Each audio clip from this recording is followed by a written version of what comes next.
How would you like a 15% discount to my daily email, the stack of stuff, the show notes, discounts to the conference, all of that? All you need to do is text the word show to 33777. You'll get the annual subscription with a 15% discount to my daily email. You'll get the stack of stuff, the links to the show notes, discounts to the conference, and so much more. All you have to do is text the word show, SHOW, to 33777. Text show to 33777.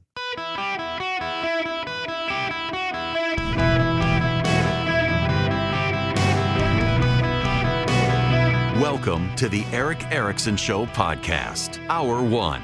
My goodness gracious. Welcome. It's Eric Erickson here. I'm just watching all of this come out. Robert Hur testifying before Congress right now. Amazing stuff. We've got to get into this. I had to shake up the show to be able to cover this stuff out of the gate. The phone number here, 877-973-7425. Should you wish to be on the program, happy to take your phone calls. As always, if you text Eric, E-R-I-C-K, to 33777, you can get all the links, the show notes, and everything, and you're probably going to want it today because of all the audio and video that'll be included. It's just remarkable stuff we've got from the Robert Hur situation. So Robert Hur is the special prosecutor who investigated Joe Biden. We now have the transcript. The media is putting a wild spin on Joe Biden's memory. He did not remember the year his son died. It came up in the transcript. He remembered the day when pushed, but he did not remember the day that, or the year that Beau Biden died. He had to be reminded multiple times. Not only this, this is from Alex Thompson, a series of tweets you'll find in the show notes today if you're a subscriber. He's the national political correspondent at Axios. Biden repeatedly had to ask for help remembering dates. The lawyer stepped in. When did he announce for president? In 2019? Couldn't remember it. If it was in 2013, when did I stop becoming vice president? Was I still vice president in 2009? Donald Trump, he thought, got elected in November of 2017. Twice on the same day, Joe Biden had to be reminded what a fax machine was and remind him of a fax machine. When talking about the years 2017 and 2018, Biden said, quote, "Remember, in this time frame, my son is either being deployed or is dying." And so what was happening, though, what month did Beau die? Oh, my God, May 30th. And then the White House pointed out it was actually in 2015 when Beau died, not 2017, 2018. Biden's team noted he had excellent recall in several parts of the interview and argued the missteps were exaggerated and cherry-picked, but that's not the case. The full exchange about Beau Biden's death was in 2015. When talking about 2017 and 2018, Biden talks about Beau being sick or deployed. That's actually not good. And then there is Hur's testimony himself. This is Robert Hur, and describing, to begin with, his opening before Congress today. My team and I conducted a thorough, independent investigation. We identified evidence that the president willfully retained classified materials after the end of his vice presidency when he was a private citizen. This evidence included an audio-recorded conversation during which Mr. Biden told his ghostwriter that he had, quote, "just found all the classified stuff downstairs," end quote. When Mr. Biden said this, he was a private citizen speaking to his ghostwriter in his private rental home in Virginia. We also identified other recorded conversations during which Mr. Biden read classified information aloud to his ghostwriter. And it goes on from there. He wants to justify as well what his task was, because this gets to the characterization of Joe Biden's memory. My task was to determine whether the president retained or disclosed national defense information willfully. That means knowingly and with the intent to do something the law forbids. I could not make that determination without assessing the president's state of mind. For that reason, I had to consider the president's memory and overall mental state and how a jury likely would perceive his memory and mental state in a criminal trial. These are the types of issues that prosecutors analyze every day. And because these issues were important to my ultimate decision, I had to include a discussion of them in my report to the Attorney General. The evidence and the president himself put his memory squarely at issue. We interviewed the president and asked him about his recorded statement, quote, "I just found all the classified stuff downstairs," end quote. He told us that he didn't remember saying that to his ghostwriter. He also said he didn't remember finding any classified material in his home after his vice presidency. And he didn't remember anything about how classified documents about Afghanistan made their way into his garage. My assessment in the report about the relevance of the president's memory was necessary and accurate and fair. Most importantly, what I wrote is what I believe the evidence shows and what I expect jurors would perceive and believe. I did not sanitize my explanation, nor did he disparage the president. He goes on to say, ouch. And what did he find? He found documents everywhere. Everywhere. Mr. Hur, classified documents were found at the Penn Biden Center? That's correct. They were found in President Biden's garage? In Wilmington, Delaware, yes. And in his basement den? Also in the same home, yes. In his main floor office? Correct. And his third floor den? Correct. At the University of Delaware? Correct. And at the Biden Institute? Correct. Oh, that's not good at all. That's really bad. He had documents spread out everywhere. Not only did he have documents spread out everywhere, but his ghostwriter, who he collaborated with, tried to delete information about Joe Biden sharing classified information with him. Biden, this is a quote, Joe Biden risked serious damage to America's national security when he shared information with his ghostwriter. Shared it with his ghostwriter, the guy who was helping Joe Biden get $8 million. And oh, by the way, Mr. Hur, what did that ghostwriter do with the information Joe Biden shared with him on his laptop? What did he do after you were named special counsel? Chairman, if you're referring to the audio recordings that Mr. Zwanitzer created of his conversations with Exactly Mr. Biden, what I'm referring to. He slid, if I remember correctly, he slid those files into his recycle bin on his computer. Tried to destroy the evidence, didn't he? Correct. The very guy who was helping Joe Biden get the $8 million, Joe Biden used the motive for Joe Biden to disclose classified information, to retain classified information, which he definitely knew was against the law. When you get that was Jim Jordan speaking there with Robert Hur. And yeah, Robert Hur says that the ghostwriter tried to slide the information to his recycle bin. The reason he's not getting prosecuted is because in that particular case, he says he did seem to have some credible explanation that what he was doing wasn't actually intended to be some sort of violation of the law. He intended or had innocent explanations for what was going on. But not only did Joe Biden not have innocent explanations for what was going on, Joe Biden lied. Jerry Nadler is a Democrat, tried to run defense for Joe Biden on this issue, and then had Matt Gaetz respond. Listen to the juxtaposition here. This is Jerry Nadler asking questions about Joe Biden lying, and then Matt Gaetz, and of course, Robert Hur uses legalese here. At any point in your investigation, did you have any reason to believe that President Biden lied to you? I do address in my report one response the president gave to a question that we had posed to him that we deemed to be not credible.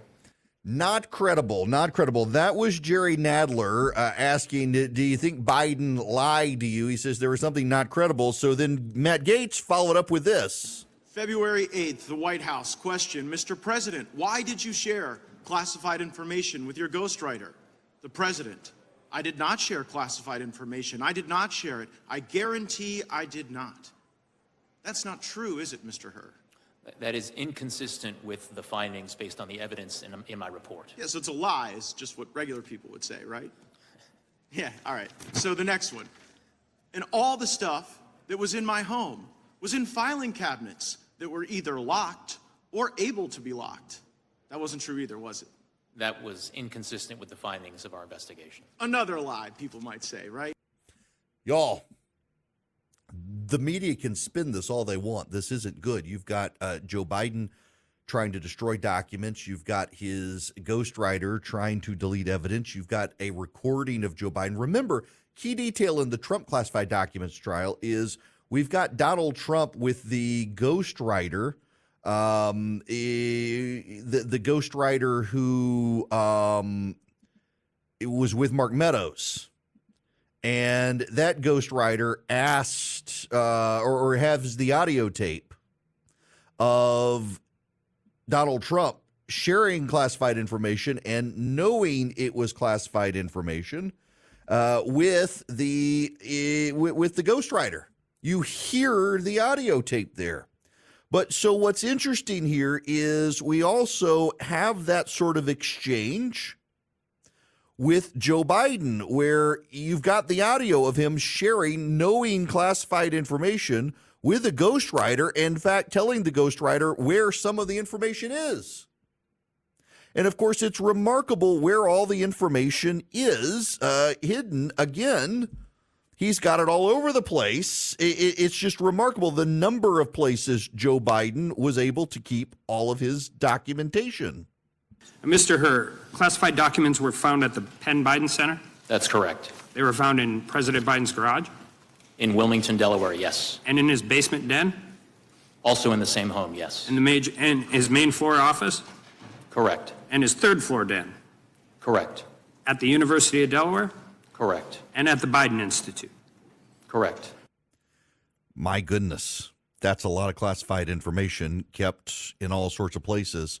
Now, the Democrats, of course, are noting that there's no attempt to prosecute him. And this goes back, as Robert Hur says in his testimony, that he's not going to prosecute him because he doesn't believe that people would find Joe Biden credible on the stand, that his memory was so bad that jurors wouldn't convict him based on his memory. The kind of funny juxtaposition here is that the Democrats want to attack him, Robert Hur, for his characterizations of Joe Biden's memory, and the reality is that those characterizations of Joe Biden's memory have kept him from being prosecuted, and the Republicans are mad at Robert Hur for not prosecuting Joe Biden. So he's asked, Robert Hur is, if Joe Biden is innocent. Listen to this exchange here. Correct. In this case, did you reach a conclusion that this man was outright innocent? That conclusion is not reflected in my report, sir. This man is innocent. That conclusion is not reflected in the report. This isn't good. The media is going into super spin mode, allowing on the Biden team to go after the memory records, but we've now got the transcript. Joe Biden couldn't remember what a fax machine was. Joe Biden couldn't remember dates. Joe Biden was dwelling on 2017, 2018, that was when Beau Biden was sick or deployed, not dying, sick or deployed. He actually died in 2015. It was Joe Biden who brought it up to talk about in 2017, 2018, why things were so chaotic and why there were these classified documents. Beau Biden had been dead for several years. This is a pretty damning indictment of President Biden's memory problems. Not only that, a pretty damning indictment of Joe Biden's handling of classified materials over 40 years, spread through multiple locations, going back to the time he was in the United States Senate. There's no good way to put lipstick on this pig for the Democrats. Now, obviously, it's political. They're going to try, and they're going to have a national press corps try to help them as much as they can. But the facts are not in dispute here. Joe Biden couldn't remember very basic details, got years wrong when his son was sick and dying, tried to use his son's sickness and deployment as excuses for why he did things, even though the guy was already dead by then. Just none of this is good. It comes off the high. The media tried to rebuild Joe Biden as the comeback kid after the State of the Union. And now the truth comes out. The man has serious problems when it comes to his memory. These are damning things.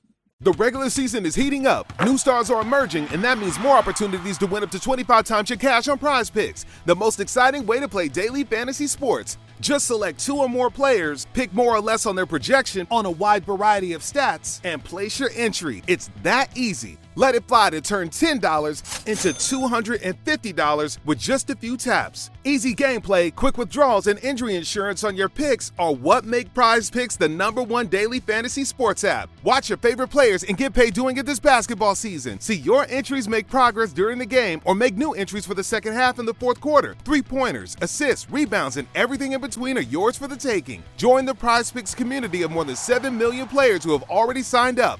Right now, Prize Picks will match your first deposit of up to $100. Just download the Prize Picks app and use code GET100. That's code GET100 on Prize Picks for a first deposit match of up to $100. Prize Picks. Pick more, pick less. It's that easy. Welcome back. It is Eric Erickson here. The phone number 877-973-7425. Should you wish to be on the program, let's go to the phones. Will, you're going to be up first. Welcome. Hey, hello, Eric. How are you today? Good. How are you? I'm doing well. So the question I had was, is there a different legal standard for the documents that Biden may have taken from the time he was a senator versus being the vice president or the president? Yes. I'm glad you asked that question. This makes me look smart because I was going to get to this. I know the answer to this. Talking to several members of the Senate, they said it's actually a very big deal that Joe Biden has classified documents from his time in the Senate because when you're obtain classified documents in the Senate, there's a room you go to review the classified documents, and they're not supposed to leave that room. That Joe Biden took those documents from that room suggests he was not following proper procedure at the time. Staff members would actually go to prison for doing this. Members of the Senate, not necessarily so, but it would be a very big deal and a legal issue for a senator to take classified documents from that room. He should not have any classified documents at his home from his time in the Senate, and yet he did. Over a 40-year period, he had classified documents. Not only did he have classified documents from his time then, but as vice president and as president, he maintained them when he was a private citizen. And one of the things that Robert Hur pointed out is that Joe Biden knew he had classified documents. He knew he had them. I mean, that's part of the issue with the ghostwriter deleting audio files, where in the audio files, Joe Biden acknowledged where classified documents were, pointing to some in his garage, pointing to some in his office. He knew he had them. In fact, the special prosecutor points out there's actually a level of it's pride and greed. He wanted to write his book and cash in on his time in office. And there was a level of pride that, don't you know who I am? I should be able to keep this stuff. All of this conspiring to cause this, and yet the special prosecutor concludes that Joe Biden is not mentally fit to stand trial on this issue. So, I mean, the alternative for Democrats is he should be prosecuted like Donald Trump, but they don't want that either. So they'll bellyache and complain, but actually be thankful that these results are what happened. Now, I want you to get great results with Eden Pure. I'm so glad to have them back. If you go to EdenPureDeals.com today, you can get 3 Eden Pure Thunderstorms. What are they? They're air purifiers, and they're small. You can hold this thing in your hand, and it packs a wallop. And not only is an air purifier, it uses electrostatic plates, so you don't have to keep getting filter subscriptions. It wipes out odors. Wipes them out. I've used it in my car when I was on the golf course and might have kept my cigar too close to the car and blew smoke in, and my car smelled like a cigar, and it wiped out the odors. I've got a friend of mine who's smoked in his vehicle. I've used it in rental cars when, man, you could smell the rental car before you got to it, and it wipes out the odors. I carry one. I travel with one all the time. It's in my travel bag wherever I go to wipe out smoke odors, musty odors in hotel rooms, musty odors, smoke odors, pet odors, litter box odors, frying odors, you name it, wipes out those odors. You get 3 of them for less than $200 at EdenPureDeals.com. Your discount code is ERIC3. ERICK and the number 3. ERICK, the number 3 at EdenPureDeals.com. You get one for upstairs, downstairs, your basement, your RV, your travel bag, wherever you need. 3 of them, less than $200. EdenPureDeals.com. Discount code is ERIC3. ERICK3.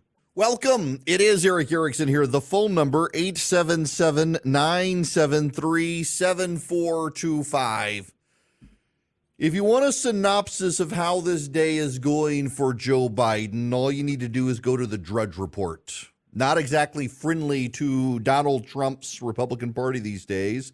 Here are the 3 links at the very top of the site. 1, prosecutor who said Biden had poor memory speaks to House panel. 2, repeated mental lapses during special counsel interview. 3, warning for Dems. And then the 2 big headlines right above the title of the site, Drudge Report, the 2 big ones: inflation back higher, gas prices surge. We focused on the council investigation the first half of the show. We should talk about inflation because things are not good. Consumer prices rose 0.4% in February, which was predicted, up 3.2% from a year ago. So remember, let's go back to Gary Cohen from yesterday's show. He was on Face the Nation explaining why this isn't good and why consumers are actually appropriately aggrieved.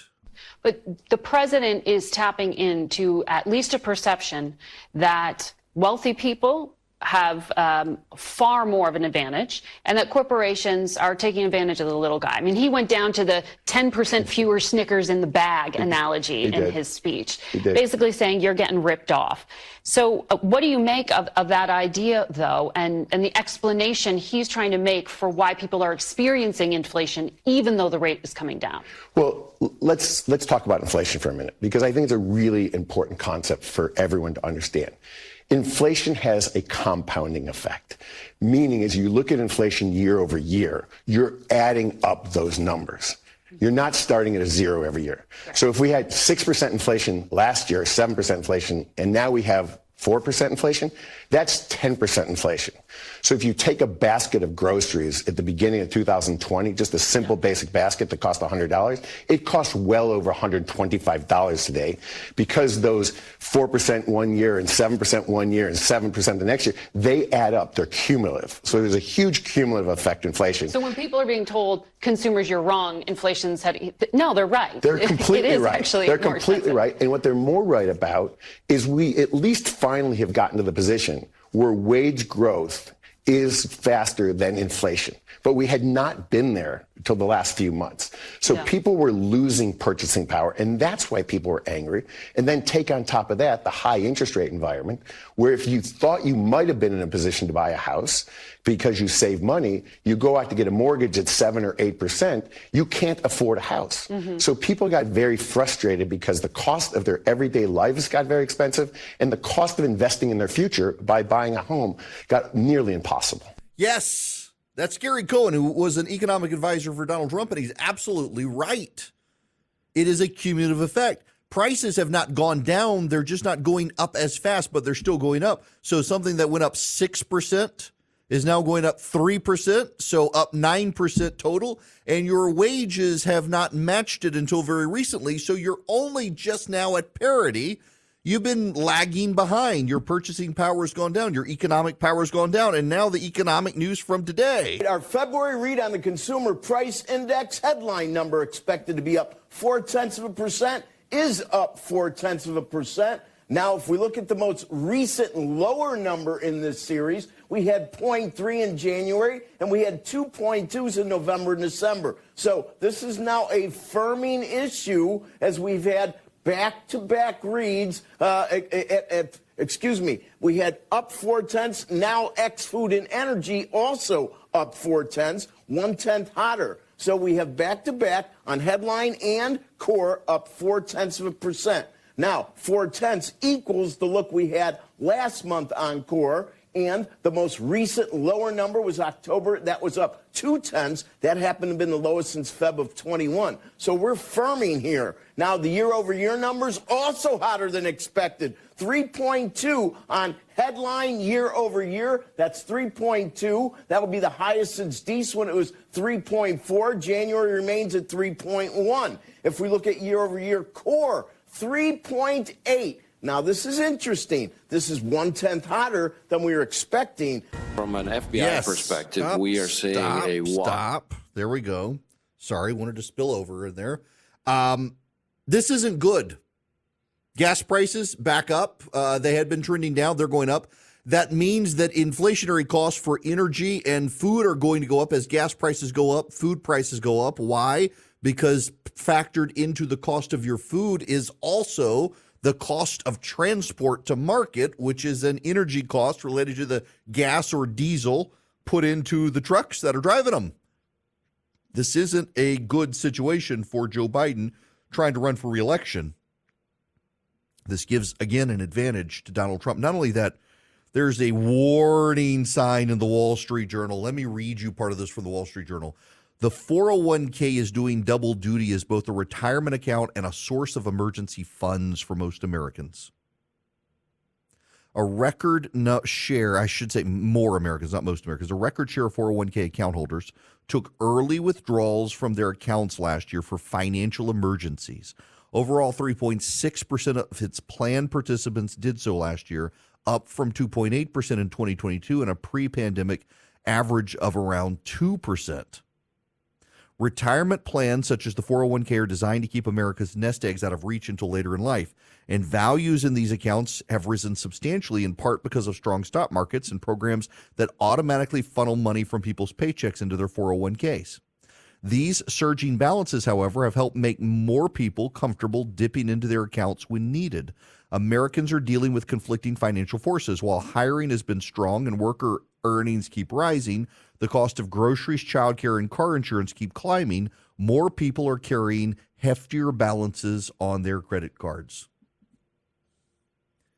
These are not economically good times like the Biden administration wants you to believe. Now, again, it's worth pointing out that the macroeconomic picture is very good for the United States. The United States has a better macroeconomic picture than any other country. What do I mean by national or macroeconomic picture? The national economy. The national economy compared to other countries is much better. We're number one.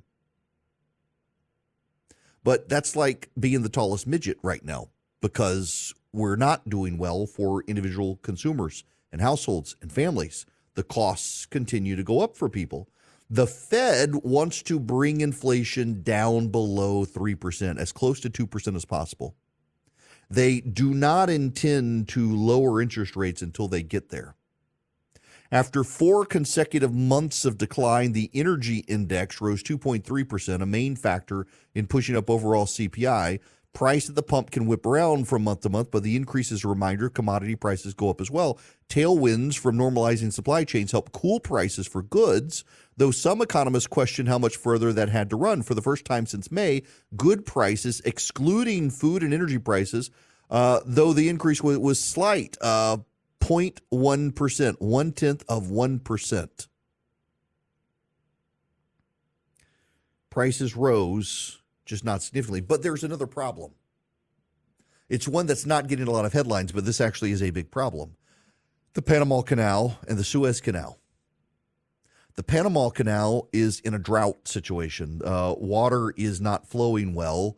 In Panama, lakes are low. They're having to limit shipping. That's slowing down shipping traffic for supply of goods. That and the supply-demand curve, as that supply goes down because it's taking slower to get to port, it's going to cause demand prices to go up. Demand to go up, that's going to cause prices to go up. Same with the Suez Canal, except the Suez Canal isn't a drought situation. It's a war situation. The Houthi are trying to stop ships and blow up ships in the Red Sea. As a result, shipping is having to divert. It takes 15 to 25 extra days for ships to go around Africa than to go through the Suez Canal. It's a quicker shot, even if you're going west to get to the United States from Asia. You go around the Arabian Peninsula, up through the Red Sea, into the Suez Canal, out into the Mediterranean, across into the Atlantic, and across the Atlantic. It's easier than to go down to the bottom of the Indian Ocean, go around the bottom of Africa, up into the southern Atlantic, up to the North Atlantic and over. That's a much longer trip. And of course, a lot of things are shipped not Asia to the United States via the west. They go east through the Panama Canal. But a lot of parts manufacturers ship to Europe, where parts are put into vehicles and other items that are then shipped into the United States by plane. And that process is slowing down, and that causes prices to go up. All of these things with the supply chain are coming back to haunt Joe Biden in large part because of his weakness in dealing with the Houthi in the Red Sea. He continues to do a tut-tut slap on the wrist effect to the Houthis as opposed to blowing them up. He claims he doesn't want to escalate. Meanwhile, the Houthi keep escalating. They're still opening fire. The consumer price index goes up. This isn't good for American consumers, and the result is it's not good for Joe Biden. It's not good for him, for his reelection campaign. That means it's good for us. More likely he gets booted from office. Someone with better policies gets in there. But for Democrats, there's got to be some level of stark panic that this is happening, some level of stark panic that the Republicans could take back the White House, and they have no there to be able to stop it. It's phenomenal to watch the Democratic meltdown happening as they realize the Her report, for example, is a problem for Joe Biden. You've got the economic situation is still a problem. People tapping into their 401k becomes a problem. The money has to be paid back or they get taxed. The economy remains a huge issue. And despite all the Democrat lecturing on the economy is just fine, it's really not for consumers. Again, at the macroeconomic level, we're better than every other country. Hooray. At the microeconomic level, it still sucks for families, and your costs are still going up. And your wages, hourly wages, are only getting above the cost of living. But what's notable, and no one wants to pay attention to it, is so many of the full-time jobs in this country right now are not really full-time jobs. They're 2 part-time jobs the government puts together to say they're getting 8 hours a day, which means you have no benefits. So you're covering your health care costs as well. That's going up. When healthcare costs are one of the biggest increases month over month, and you're working 2 part-time jobs and have to pay for Obamacare to get health insurance, that isn't being talked about by the government, but that's in the statistics that our full-time American workforce is actually multiple part-time jobs put together to count as one job. That means you get no benefits. That means you have problems. That means you have costs that the government can't meet. And that means that you're angry with Joe Biden, and the Biden White House wants to lecture you instead. Now, before I get out of here, let me go to the phones. Alan, calling from Greenville, South Carolina. Welcome to the show. How are you? I'm great, Eric. Thank you for taking the call. The Democrats are in a real dilemma. They've either got to accept that President Biden doesn't have all of his mental capabilities, and if they want to take the position that he does, in fact, have all of his mental capabilities, then they've got to prosecute him by oath. Yeah. I mean, this is the damned if you do, damned if you don't thing for Joe Biden here. If he is in his right mind, he should be prosecuted. If he's not in his right mind, he shouldn't be president. Democrats want to have their cake and eat it too here and say he's in his right mind, but he did nothing wrong, unlike Donald Trump, who we're prosecuting. They have put themselves in this box, and it's hilarious to watch them squirm in the box, knowing that none of the answers they give are going to be good for them. And they're going to have to deal with it. The Democrats own the situation. They prosecuted Donald Trump for his behaviors. They'll say, oh, Joe Biden, he cooperated. Joe Biden for 40 years was taking classified documents and knowingly sharing them with others, and he was caught on tape. It's a pretty big deal. And the only way to get him out of prosecuting him is to say he's not mentally competent, which the Democrats can't bring themselves to do because they can't get rid of him as their nominee. After all the big hubbub and the relaunch and the reboot for Joe Biden last week at the State of the Union, what do I always tell you guys? Events. Events change things. He went from the State of the Union this week to a special prosecutor's testimony before Congress this week for all of America to see Joe Biden is not up to snuff. There's no way to avoid the conclusions of the special prosecutor, because if you ignore those conclusions, it then raises the other issue of why then are you not prosecuting Joe Biden? Hillsdale College wants you to be a part of their team, wants you to develop a relationship with them, and I hope you would. They're offering you a great series of lectures from Victor Davis Hanson on citizenship and its decline and the progressive agenda to decline citizenship and make us something other than American citizens. If you understand the problem, you can be educated on the solutions, and it's part of what Hillsdale College likes to do is to not just show you problems of the world, but provide you paths, means, and opportunities to fix the problems. And they do this with Victor Davis Hanson so well. You can take this course at your own pace at no cost from Hillsdale College. All you do is go to Eric, E-R-I-C-K, ericforhillsdale.com, ericforhillsdale.com. Y'all, I love Hillsdale College. I tried to get my kid to go there, but she didn't want to go to Michigan because of the winters, but I would do it. I didn't know about Hillsdale when I was in school. I obviously wouldn't have met my wife because we went to college together, but man, everybody I know who went to Hillsdale is such a smart shooter. They turn out great people. And then there's my friend Raz. He went there too, but we won't talk about him. Y'all, I love Hillsdale. I love Larry Arnn. I love what they do. And I love this course because it's Victor Davis Hanson. That Victor Davis Hanson. Don't take my word for it. Sign up yourself. ericforhillsdale.com. E-R-I-C-K. ericforhillsdale.com. You can thank me later. Y'all, this course is so worth it.